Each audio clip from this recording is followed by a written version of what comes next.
So are you finding maybe that your favorite perfume just doesn't smell nice anymore? Or you find that the food you used to love just tastes horrible or bland? So what I'm going to do is look at the changes that can happen in our taste and smell, why they happen, and what you can do to help yourself.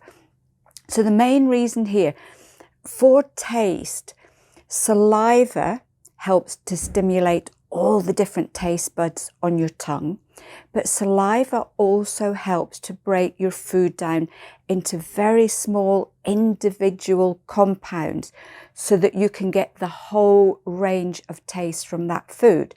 If you think about it, if you eat something really quickly, I can bet you probably don't taste of half whatever it is that you're eating.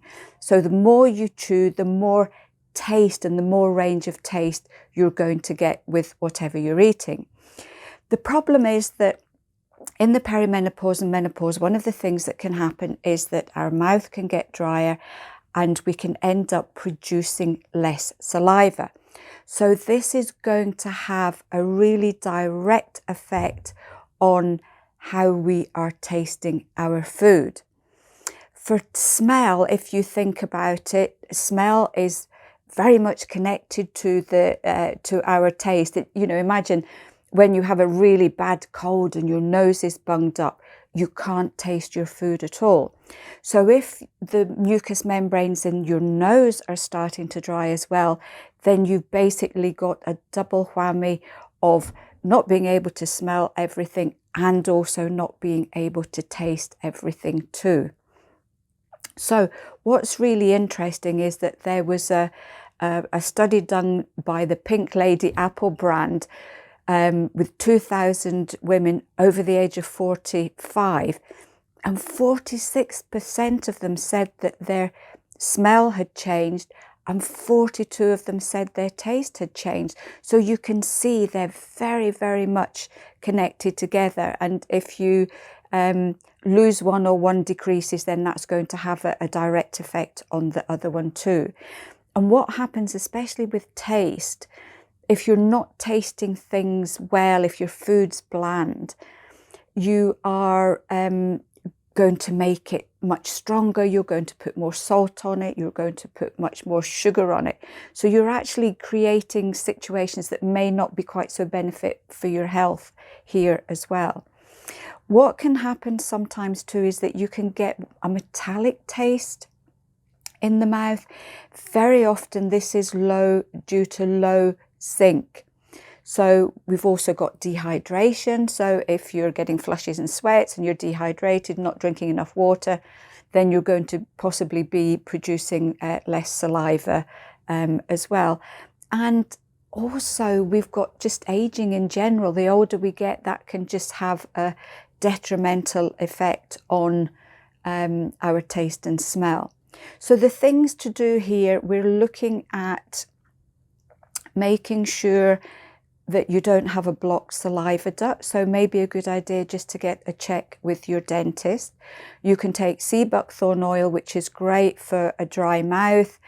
Make sure you take plenty of water.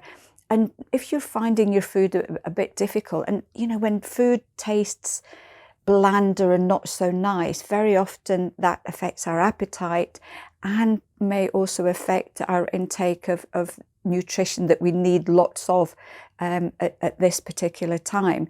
So give your food more texture, give it more colour, just to make it more appealing to your eyes, and that can then often help too.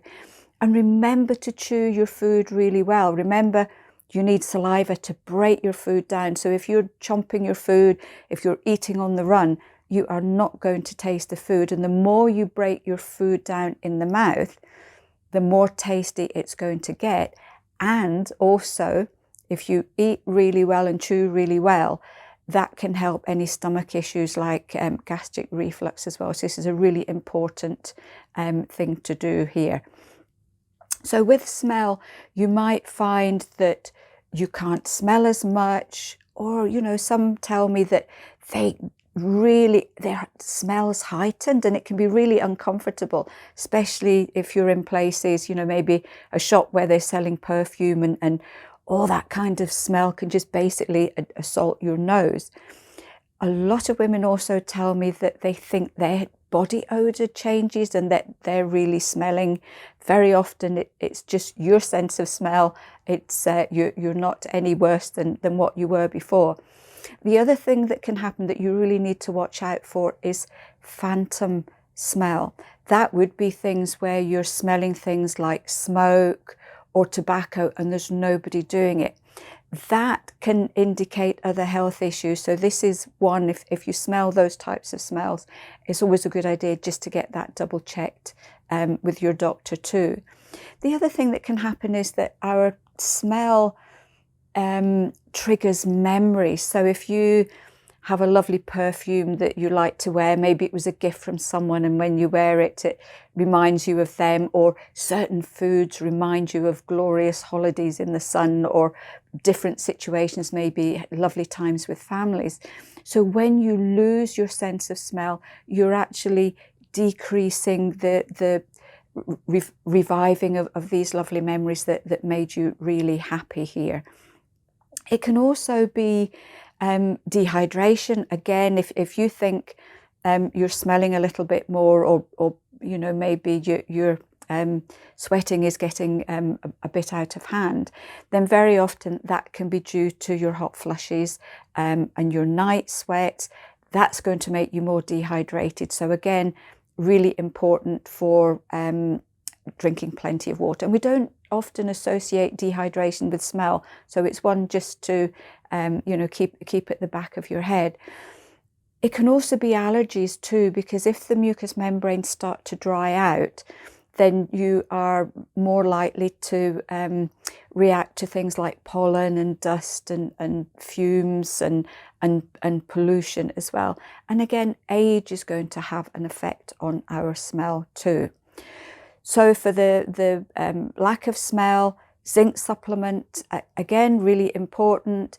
Sea buckthorn oil. You can look at our allergy nasal spray or our Sinuforce nasal spray, and also limit dairy, because dairy can clog things up and create a lot of mucus. So if you find that you're getting something like postnasal drip as well, then maybe just decrease your intake of dairy. So just to recap with this one, in general, loads of water, sea buckthorn oil, avoid really hot, especially for your taste and taste buds, avoid really spicy, hot foods, salty foods, and also alcohol and caffeine, because these can kind of block your taste buds as well. For the chewing, if you find your saliva is maybe decreasing, one of the things recommended is to chew gum, but please make sure that it's a natural one. It's not full of artificial flavors, sweeteners, or color. So that's the only thing I would say about that one. So I hope you found this one helpful. It seems to be getting more common. I'm getting far more of you contacting me with symptoms such as these.